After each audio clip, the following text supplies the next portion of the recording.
Ambiance sur le boulevard de l'Indépendance, nos compatriotes ont voulu témoigner leur reconnaissance aux autorités de la transition. Benogo Fofana y était pour ORTM 1. Vive les femmes, vive les 5 colonels. Ce sont là, entre autres, des slogans qu'on pouvait lire sur des pancartes et banderoles. Ce mardi 14 novembre, jour de joie et de fierté pour tous les Maliens.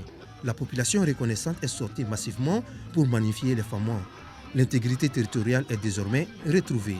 Nous remercions le ciel d'avoir confié le destin à ces 5 colonels aujourd'hui qui ont conduit notre pays à la victoire. L'événement d'aujourd'hui ne peut laisser, à mon avis, personne indifférent.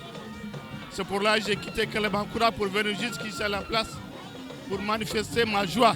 Moi, je ne pensais pas que de mon vivant, j'allais voir Kidal retourner dans le giron de mon pays.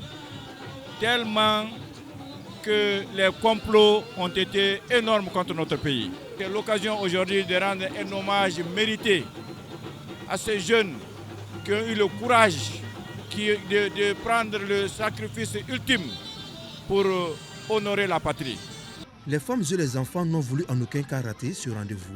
Je tiens à dire que ce sont les femmes qui ont démontré aux yeux de l'opinion nationale et internationale qu'on peut relever le grand défi, qu'on peut penser à la défense de l'intégrité, à la protection des personnes et des biens au Mali.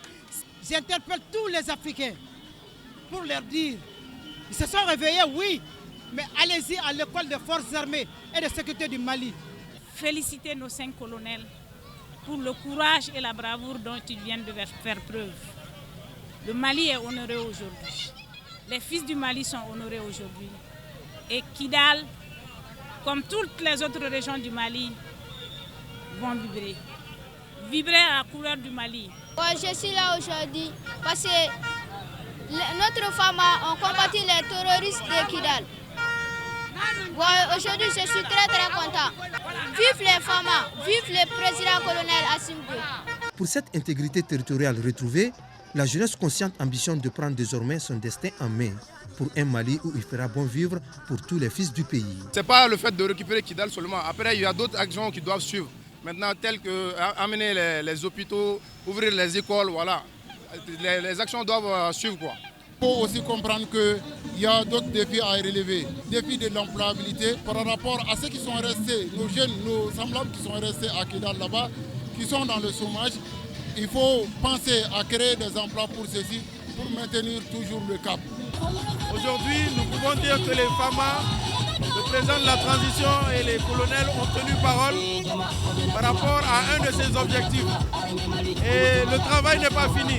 Et de demander encore à la jeunesse et à toute la population de continuer à soutenir tous les acteurs de la transition. À la tête de son Excellence, le colonel Assimi Goïta.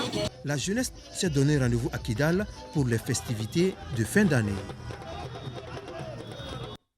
Et oui,